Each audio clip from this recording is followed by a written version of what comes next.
All right, so a brief overview, very, very quick overview. The first part of this Maimer Basi L'Gani, which we talked about last week, discusses the notion of our world being God's special garden.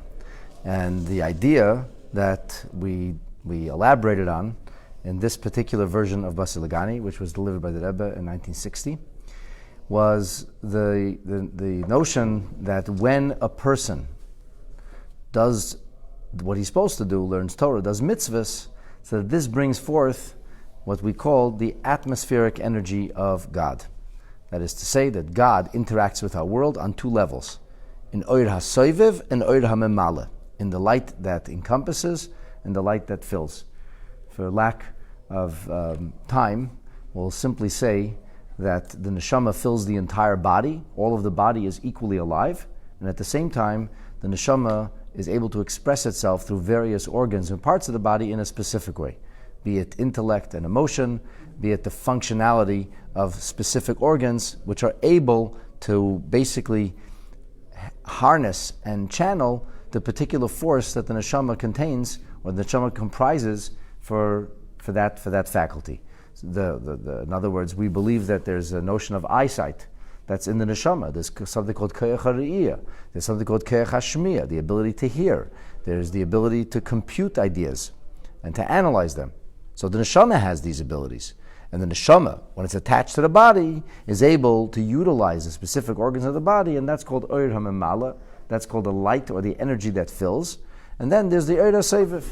So broadly speaking, we could talk about oir hamemala as energy which is measured into a specific area. The electricity in this province comes primarily from Niagara Falls. Niagara Falls has an enormous amount of processing that takes place, and there's a huge amount of energy that's generated. If you plug your toaster into Niagara Falls, it will melt very quickly. In fact, your home would melt if a surge of energy came through that way. And that's why we have a series of mechanisms which minimize and diminish the intensity of the electrical flow so that it doesn't melt things, all the way down to the breaker system in your own house. So if there were to be a surge, the breakers would automatically shut off, because if that surge came through your wires, it would simply fry the wires in the house, and you'd have to rewire the whole house if the house managed to sustain or survive that kind of surge. And the same thing is true. We have transformers. In an area, there are several transformers in every block, which power several homes. And then there are larger transformers, which power several blocks at a time, which is why sometimes the electricity can go out in one area, including a couple of blocks, not the other area. Generally, large buildings have their own transformers. And so there's this enormous amount of energy, far too much for any specific small area, and certainly for an appliance to be able to handle. So what happens is that they're diminished and minimized in a way that it should be effective without overwhelming. That's called oir hamemala.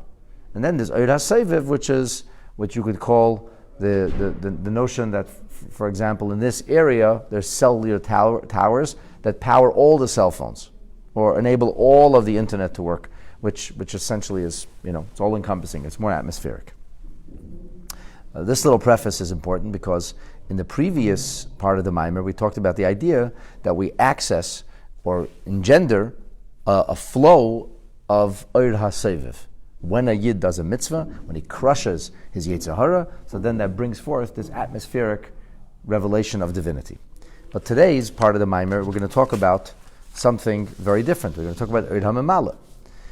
In the first part of the Maimer, the Rebbe drew on an example, a mashal from the Baal Shem Tov, and use that metaphor to describe the details of the Oir HaSeviv and how each and every one of us has a very important role to play, and we shouldn't, chas v'shalom, diminish or minimize our role, because this he says essentially is a misplaced modesty which results in less than edifying impacts.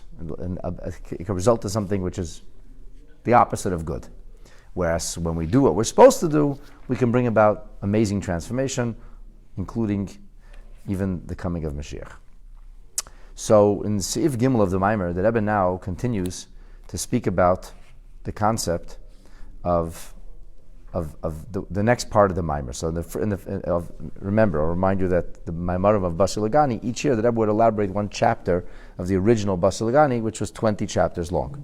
So this is the 10th chapter. The first part of the 10th chapter gives kind of a recap of Basi L'Gani, the beginning of the Maimer, the idea of Istal Kikar de Kuchabrichu, that the glory of God, which represents the atmospheric energy, is engendered or brought into this world through us. And then, from Siv Gimel, from the 3rd chapter onward, the Rebbe continues. Mamshech b'hamaimer. The Friedrich Rebbe continues b'seif anal in that very chapter. After he concludes the idea of Basi L'Gani, biur haposek hayesheves beganim, an explanation of the verse hayesheves beganim. So the Maimer of Basi L'Gani is actually divided into multiple Maimarim. The first Maimer is several chapters long, and then we have another series of chapters which are considered to be a hemshech. It's one long continuation. But the second set of the Maimer begins with the words also from Shir HaShirim, but the words are found in the 8th chapter, the 13th verse, Hayesheves beganim, which literally means he who sits in the gardens.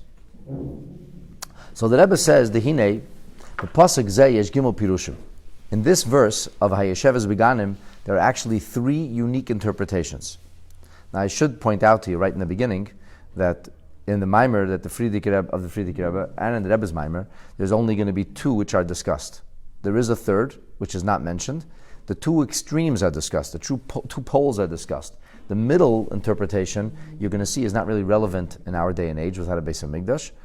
I'll mention it later on. The Rebbe did talk about it in the Sichet of Verbringen, but in the Maimer itself, he doesn't elaborate on the third garden. So there are three, if you will, gardens, or 3 ways to understand this business of a Hayesheves beganim. And the Rebbe adds in the parentheses, Kol HaPirushin Shebetorah Kshurim Zeh B'zeh, that all interpretations on every verse in the Torah are all linked to one another. They're not mutually exclusive or disparate. So it's not as if we're just like kind of throwing interpretations together, making a tossed salad. Really and truly, they are all connected. They're all on the same verse. That's something that the Rebbe elaborated on many times. Pirush Aleph. So the first interpretation is Ganim, which is plural, Hem Beis Bechinas Gan Eden. That the term plural gardens refers to 2 distinct levels of Gan Eden. What's known as Gan Eden HaTachton, the lower Gan Eden, and what's known as Gan Eden HaElyon. Now this is discussed in the Zohar, and the Zohar talks about, it's the Zohar in Parshas Beshalach, the Zohar talks there about the crossing of the Red Sea and the difference between day and between night.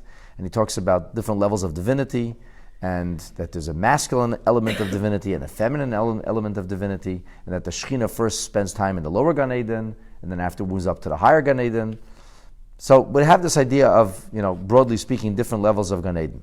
The Rebbe points out here in the parentheses of Beprati Yisrael, if you want to get more detailed, that the 2 levels of Gan Eden are Kolim Kama V'Kama Madregas. They include many, many, many levels of Gan Eden. This is something that's discussed in a Maimer from the Alter Rebbe in Parshas Tetzaveh, in Torah. The Alter Rebbe says it's true that in Sfarim, that in the holy books that describe and discuss these issues, there's 2 levels that I mentioned. But the Rebbe says it's known, Alter Rebbe says that there are many, many levels.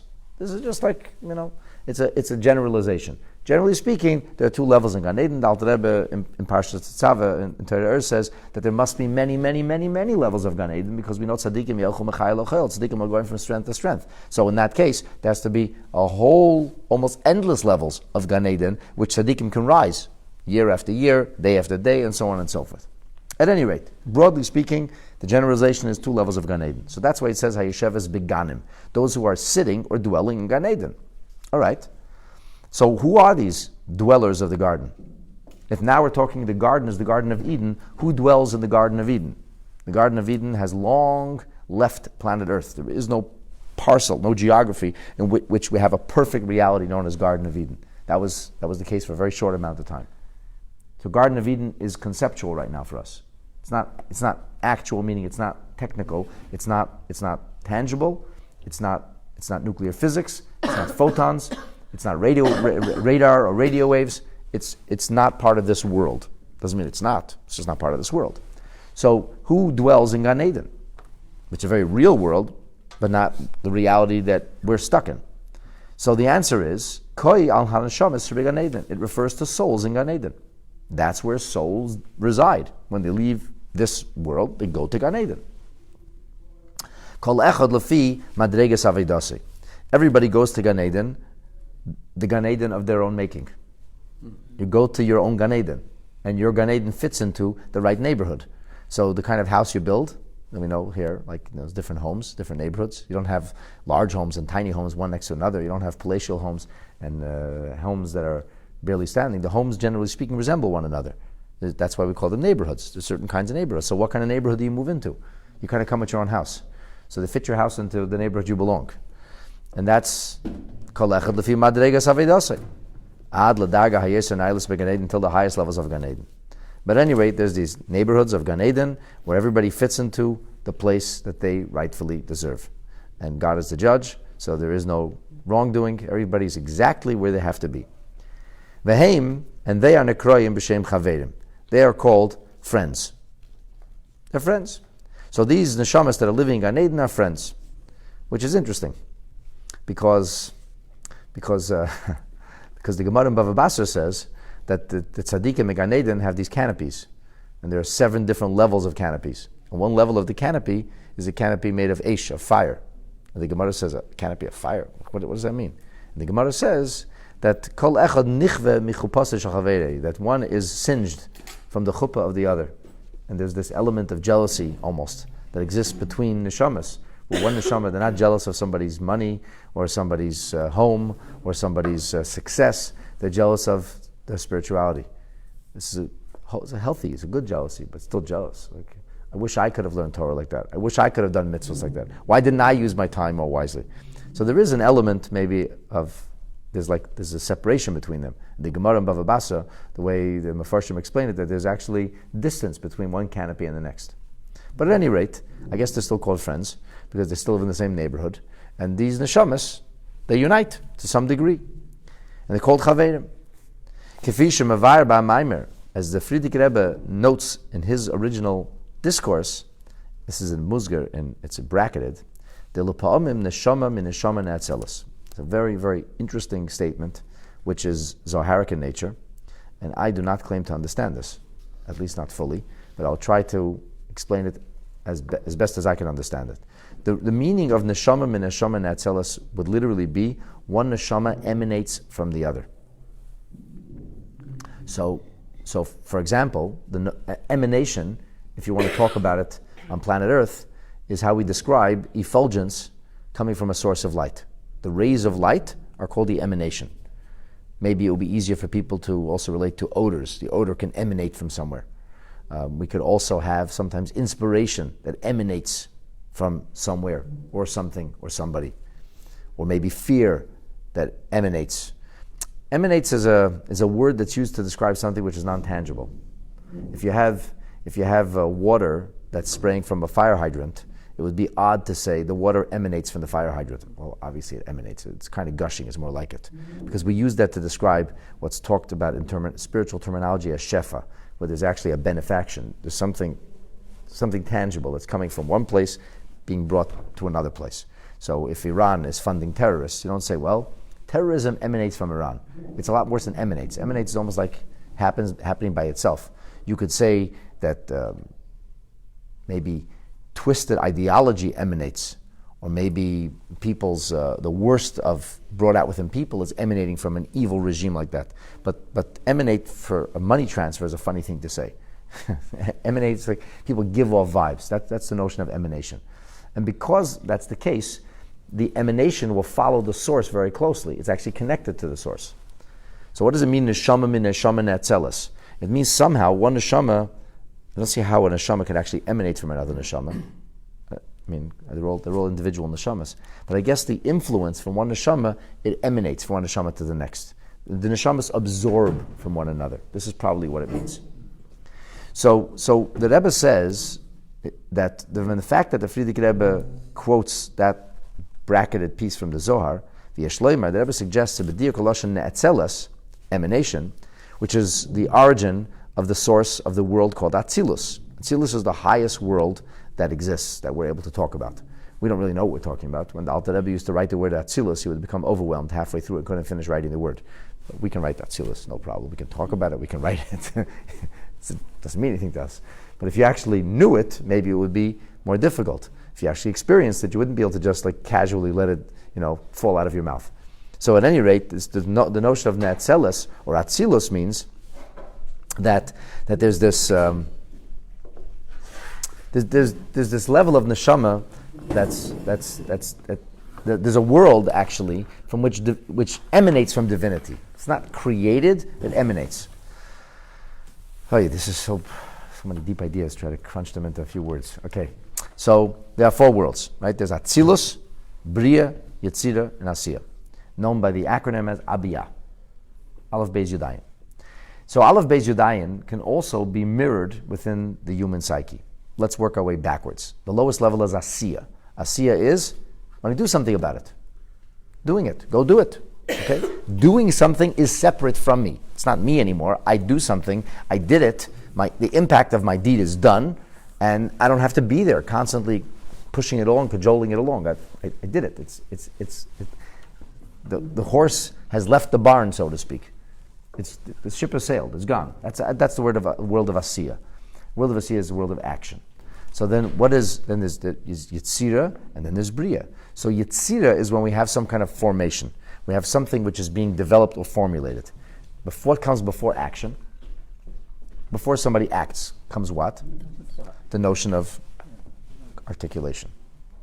Before I think about it, before I act, I can't just think about it. I actually have to articulate it, which does not mean I have to physically speak it. Articulation is a state of mind. Dibur, which is called talking, is a state of being. I can be thinking about something, but I'm not in the position where I can actually communicate it. Because communication happens with something that's outside of me. When I'm in my own realm, my thoughts can be a jumble. But in order for me to communicate a thought, I have to take into consideration who I'm communicating with. So simply stated, if I speak multiple languages, and now I'm going to speak to you, and I don't know what language you speak, the first thing I'm going to find out is which language do you speak. And if I want to be an effective communicator, I have to know a little bit about the person I'm addressing. Or I have to know a little about my audience. I have to understand my audience. So you can have sometimes a brilliant speaker that doesn't understand his audience. So he comes and speaks and loses the crowd because he doesn't know who he's talking to. He doesn't understand or appreciate it. Sometimes, it's hit and miss. Sometimes a person could speak, but he's not communicating. Not every time you speak are you communicating. Dibur does not mean speaking. It's not the functional moving of lips or voice box or the tongue or teeth. Dibur means communication. So communication means that I am now in a state of mind in which I'm thinking about how would you see this? If I'm going to do something, I could, before I do it, I have to make sure it's going to be palatable, acceptable. How will it be viewed? How will it be seen? Will it be effective? If I do this, what will be the next, what will be the result of that? And the only way I'll find that out is if I actually contemplate it. Sometimes it's helpful to talk about it. Politicians do this when they want to float ideas and not sure how people react. They'll get some low-level politician to mention something, and then they'll see how the media reacts, and it's a game. It's a game of communication. So the notion of communication means I'm taking into consideration something which is outside of me, but it's still very much, I control the words I use, and I didn't do anything yet. What do you want from me? I just talked about it. A step back from that, of course, is thought.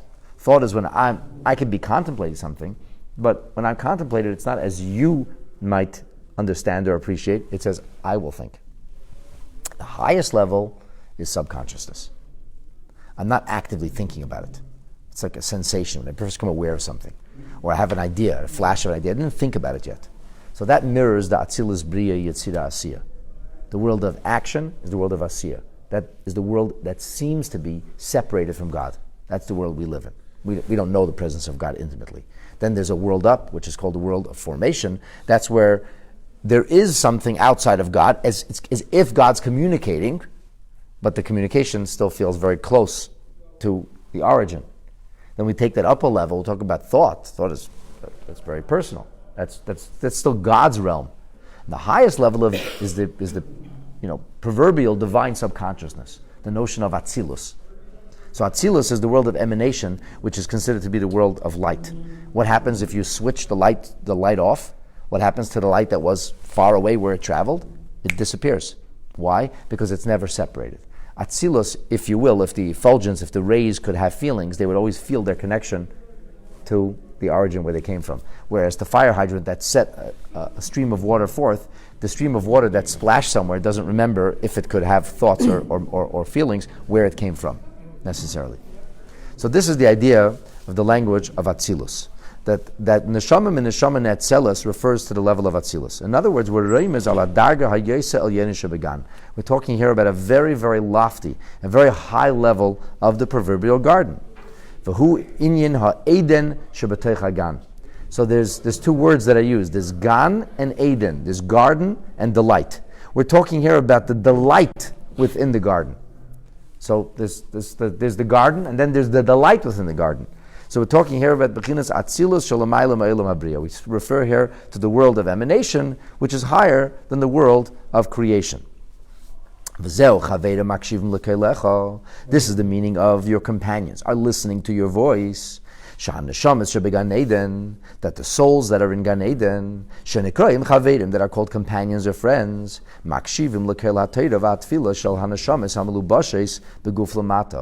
are listening in. They have a broadcast of what's going on planet Earth. In other words, we're sitting and studying Torah here. Guess what? There's a broadcast. And who's listening to the broadcast? Besides the people that are watching this on Facebook Live, right here on planet Earth, there's another broadcast. The Neshamas and Gan Eden are now listening to the Torah that's being talked of. It's the Neshamas, it's the Torah, it's the tzaddikim from whose Torah we study that are listening in. It's the other Neshamas that are listening in. They want to hear how the Neshamas on earth learned. Because they still remember how special it was. In fact, they really know how special it was. They just didn't know it at the time, like we don't know it at the time. But now what the Neshama knows over there, the Neshama didn't know when it was here. I once had to argue with a family who wanted to cremate their loved one.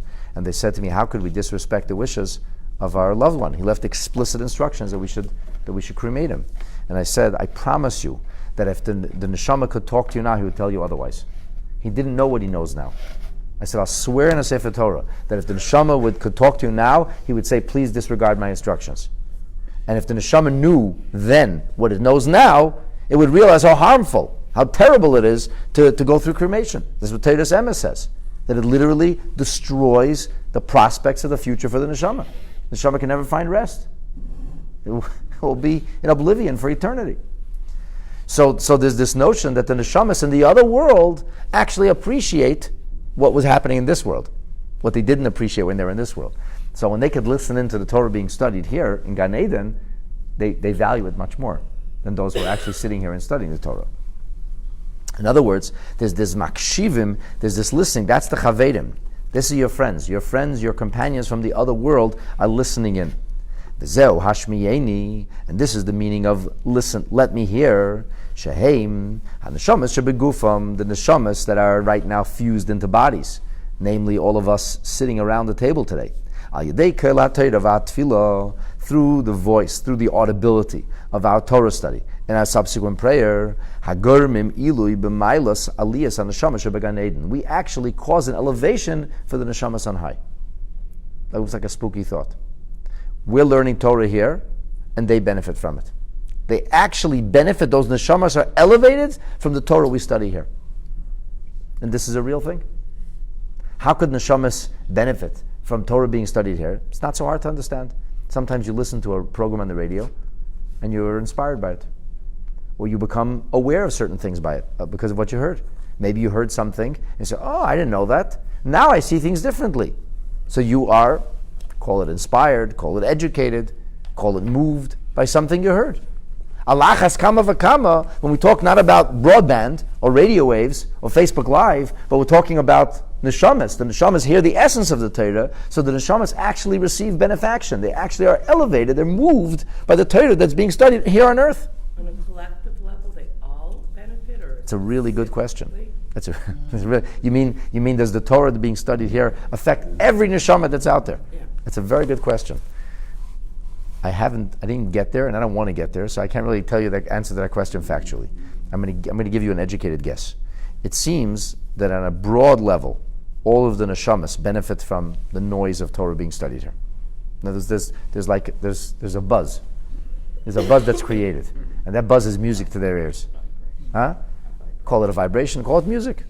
You're listening to music. So the sound of many different voices studying Torah, of millions of Jews around the world studying Torah, it creates a symphony.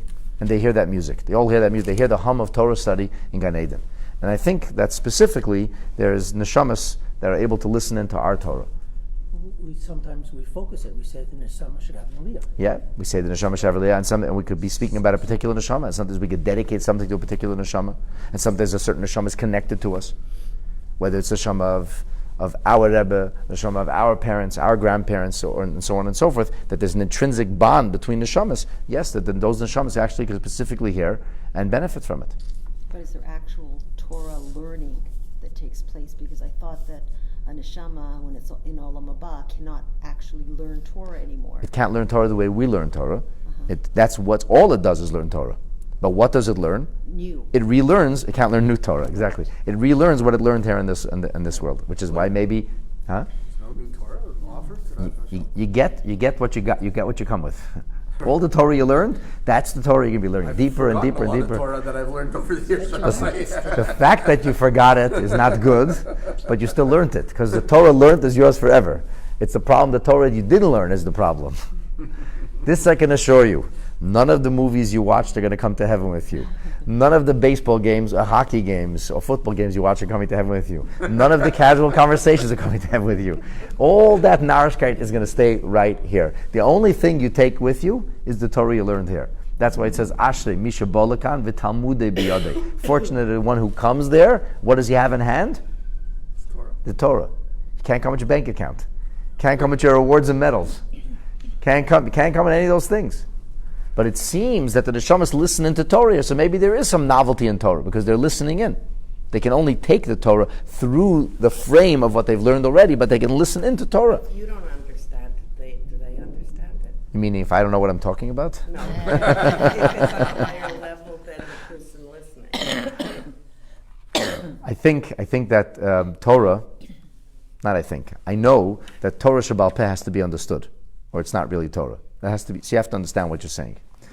But I think that there's far more than what we understand. So when we understand, on some level, we're connecting, we're attaching ourselves to the Etzem HaTorah, to the Torah being studied, and the neshama can understand it on a different level, even more than we understand it. Yeah. So, but we're actually benefiting them. Now you ask the question, how could they understand it better than us?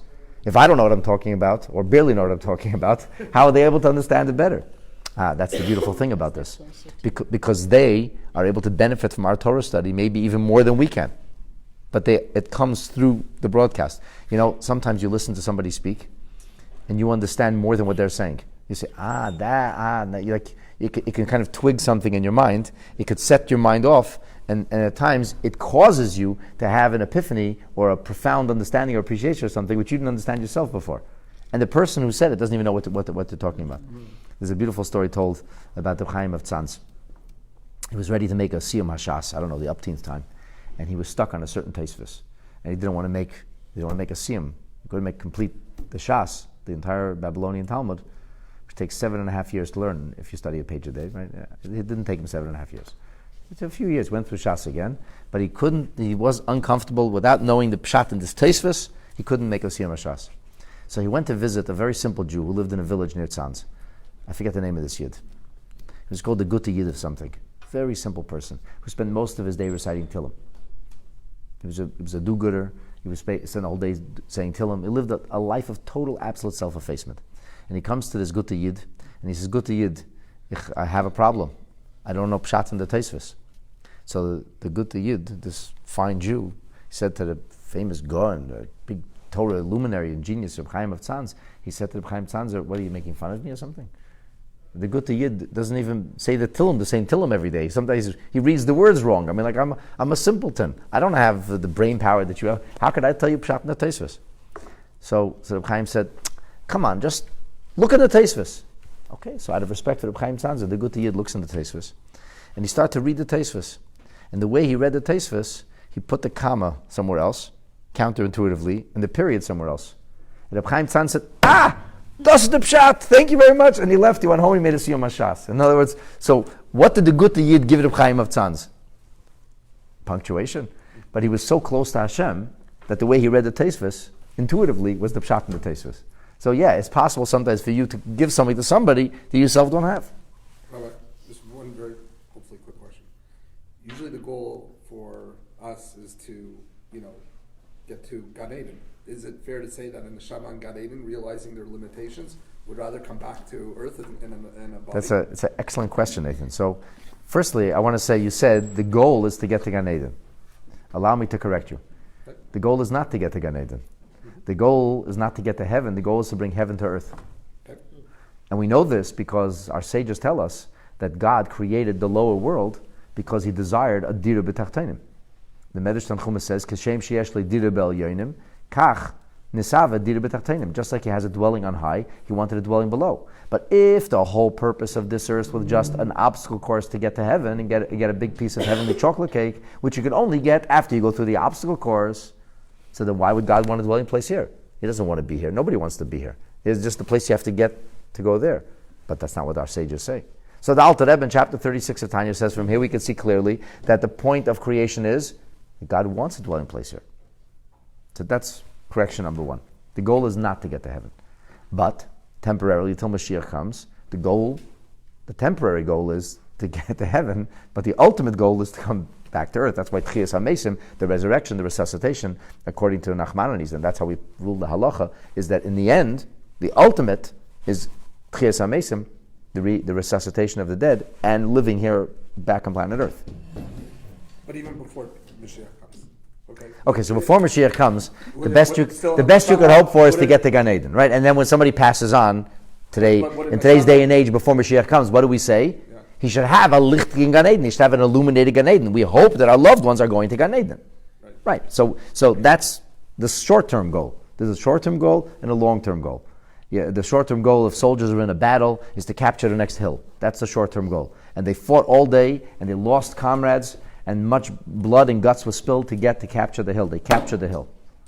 They said, okay, let's go to sleep now. He said, are you kidding? We're in the middle of a war. No, all I want to do is capture the hill. That's all. I have no other goal in mind. That makes no sense. The soldier's goal, what are they fighting for? To win the war. To win the war. It's just that in the winning of the war, the short-term goal is to capture the hill. If people have no vision, if soldiers don't know why they're fighting, they're not going to be able to fight effectively. The most powerful thing that any army needs is not ammunition, but morale. Morale. If you have no morale, you can't fight. And the Alter Rebbe talks about this actually in the 27th chapter of Tanya, where he says that if we're not motivated, you're not going to succeed. And he brings an example of two wrestlers. It could be a little nimble fellow who's very motivated, can easily thwart a large, lumbering giant who isn't motivated to fight. So motivation is a huge part of this. Now, what were you saying? I'm just saying, is it possible that upon... long-term goal. So long-term goal is the coming of Mashiach, which means bringing heaven down to earth. Short-term goal, if God forbid somebody dies before Mashiach comes, we hope to go to Gan Eden. So, but finish your issue. What was... My issue is just that it seems to be a paradox that on the one hand, for as mortal beings... But you wanted to know if Neshamas in Gan Eden did they, upon getting to Gan Eden, realize, you know what, I'm limited in some respect. Absolutely. I'd rather get the call from HaShem to come back. 100%, but it doesn't happen that way. We don't believe in the Sanskrit idea of reincarnation. The same neshama doesn't come back. But we do believe in the reincarnation of souls, don't we? Reincarnation of souls means that just like your lungs are made up of millions of cells, and each cell is an independent reality and entity, so each cell is independent. And God forbid when there's illness, we can find illness in a single cell and try to heal that cell, or chas v'shalom, it goes past that cell. Or sometimes we can zap a cell, like they zap cells of the heart today. They do all kinds of things which could heal or fix something. And each cell is independent. So, but it's part of something much larger. So the same way, the body, this proverbial body, which represents the concept of all the neshamas. And there could be a group of neshamas that belong to one part of the body, one sinew, proverbially in the metaphor, or lungs or heart or eyes. But they're all one cell. So the actual cell doesn't come back. A related cell, a kindred soul. No pun intended. So for instance, when you talk about Pinchas and Eliezer and stuff like that. They're all cells of a common soul. Okay, so it's not... There are 600,000 root souls. But there have been millions and millions of Jews who have lived, hundreds of millions of Jews who have lived. So if there are only 600,000 souls, what powered millions of people? And the answer is that They were common souls who shared a common root.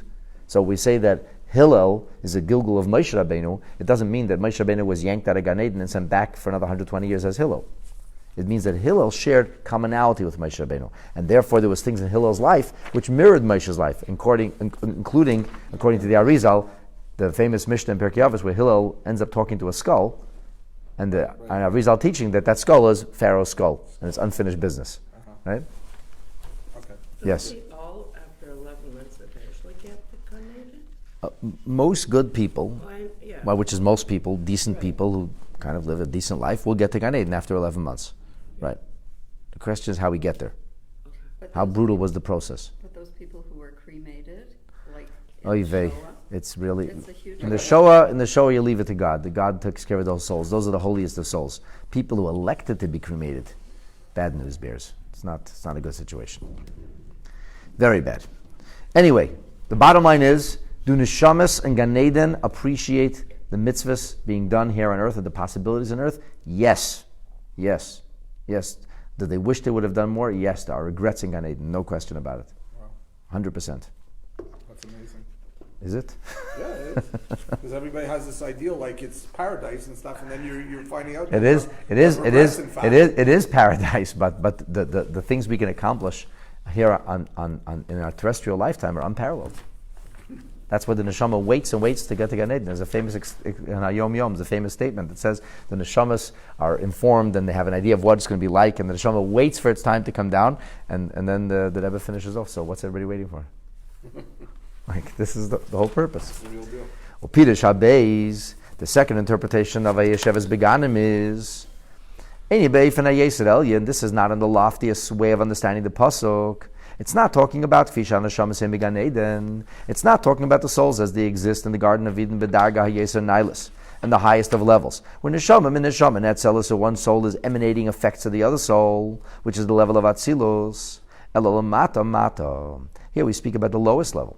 We're speaking about the Jewish people, neshamas, as they are invested in bodies, but in a circumstance and situation where the neshama is inhibited and disabled from full functionality. The Hainu Sha neshamas, that these neshamas lamata nimtzoyim beganim shalachedim, that we are found in foreign gardens. It's a euphemism.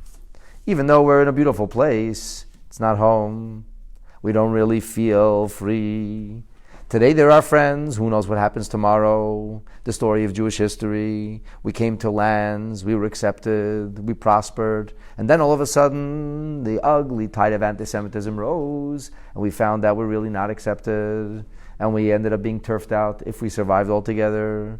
And that's been the story of Jewish history, the tragic reality that the Jewish nation has known from time immemorial, since the destruction of the second Beis HaMikdash. So this is talking about Neshamas Yisrael as they exist in an exilic circumstance. The meaning of exile is far more than the notion of physical displacement.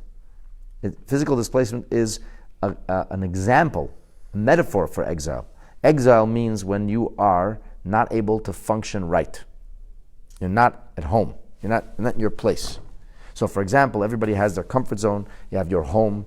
You have, for example, your kitchen. You know how to cook in your kitchen. You have a daunting responsibility. You have a big Friday night dinner. People are coming. You're in your kitchen. You know your way around.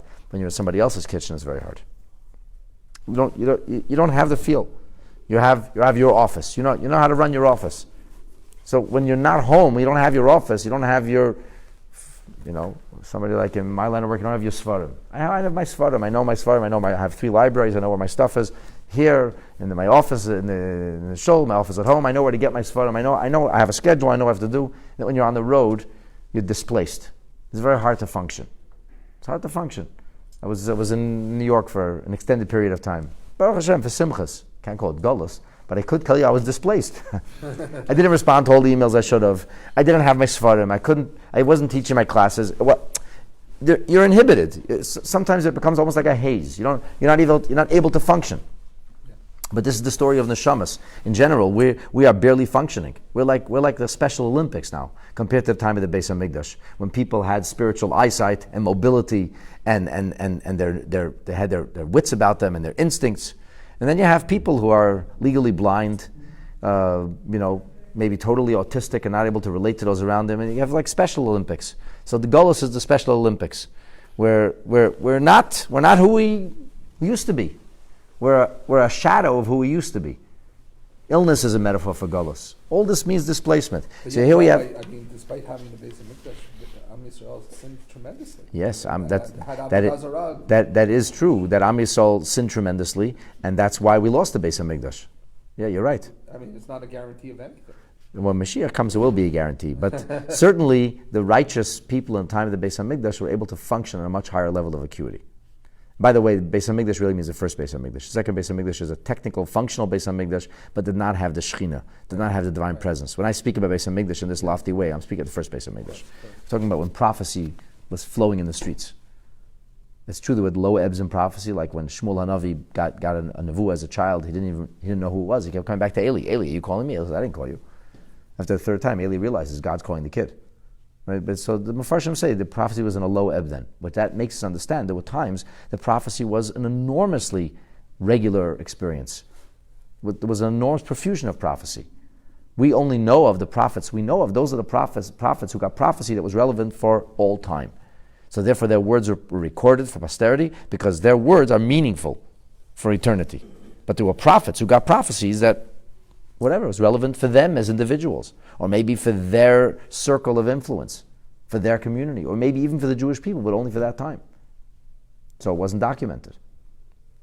And again, there was rises and rests. There was ebb and flow of during that time. But the point is that we were at full spiritual functionality. When it came time to daven, you didn't need to be told what to say. You knew what to say. Imagine somebody will come to you and says, write a card to your spouse, write a card to your parent, write a card to your sibling. Could you write it for me? Are you joking? You can't express yourself? Express yourself. Talk. What's your issue? Imagine we had to read lines for everything. Okay, I need something. Let me read the lines. Okay, I'm going to now ask, dear Mom, I love you. Happy Mother's Day. Wow, that's so eloquent. That's what davening looks like now. We're opening a siddur. Why are we doing that? Why? Because you have no choice. Because at a certain point, nismatu halvavis, the hearts became very small, and we don't have the ability to function or to express ourselves like that. So what happened is that the neshamas now find themselves in foreign gardens. And because that's the case, this is the Knesset Yisrael HaPzura Begoila, which is dispersed and scattered in Golus. V'roya beganim shalachedim. So the neshamas lamata are in foreign territory. And we're stuck there. We're not there temporarily. I'm not going back to my office or my kitchen or my living room next week. I'm stuck here. How long are you here for? Indefinitely. So it's even of yeshiva. So this becomes very challenging. And nonetheless, we're able to overcome the challenges in the tests. We're sitting in the houses of worship. The houses of Torah study. And what are we doing there? Guess what? That Torah study is extremely valuable. Those prayers are even more meaningful because they don't come naturally, because they don't come easily, because they require taking the path of greater resistance. And different times in Golos, when it's been even harder, when there was an enormous mockery of people who studied Torah, or people who prayed, or even persecution for people who did this, so then it's even more valuable. Hinei hachavedim, these chavedim are not the neshamas in Gan Eden, these chavedim are the malachim. Malachi Hasharis, Shenekroim Chavedim, the Malachim, who are called friends. Do you know why they're called friends? Because it says, Ein B'neim Lekina, V'Leisina, V'Leitachros. What spoils the friendship? Jealousy, acrimony, competition. These are get in the ways of friendship. But the Malachim, it says very clear, the Malachim don't have these issues. There's no I, so there is no jealousy. They're happy for somebody else. Imagine you could rejoice in somebody else's success like it was your own success. Makshivim l'koilecha. So they're listening to your voice. V'hainu she'im yesa neshama shalamata. We're davening in a minute. Don't go anywhere. She'im yesa neshama shalamata. She'nim tzoyim beganim shalachedim. That even though the neshamas that are here are in somebody else's garden, him b'maymedu matzev. They're in a circumstance, a situation. We can't be called friends because we're so dispersed. We're so divided. We're in Golos. And that's the nature of Golos. So you can't call us Chavedim, which, by the way, is the third interpretation. The third interpretation is that it's speaking about Chavedim. The Chavedim are the Jewish people who are united in Torah study and prayer. But that's not brought down in the Maimer because that third interpretation doesn't happen these days. For this we need a Beis HaMikdash. V'lachein mefaresh haChavedim koyel malachi hasharis. That the Chavedim are referring to the angels. Mikol makoim Chavedim makshivim l'koylecha. The Chavedim are listening to your voice. In other words, malachi hasharis makshivim l'kel avidasim shal neshamis begufim. Believe it or not, our Aveda is extremely inspiring for the Malachim. The Malachim can't get over us. They're amazed by us. They can't stop listening to the Torah that's being studied here, to the prayers being offered here. Shem b'darga kazu, shem b'sudim b'haganim shlachedim. That here we are in this circumstance, we're scattered and spread, exilically disabled, and yet still focused, still doing the right thing. The Malachim are blown away from this. So the Malachim are sitting and listening to our Torah and to our Tefillah. So essentially, we didn't get as far as I wanted to today, but we kind of explained. That's okay. We kind of explained that this business of being Yeshevas Beganim. That who is it? That there's two ways to understand Yeshevas Beganim. Even it's those who are sitting in the Garden of Eden, listening to our Torah, or it's us sitting in foreign gardens and we're being listened to by Chavedim, by Malachim. But at any rate, what do we glean from this? We glean from this that the Torah being studied here, that the prayers being offered here, are of enormous importance and deeply appreciated by souls and angels. So where does that take us? You'll have to come back for the continuation of part 2.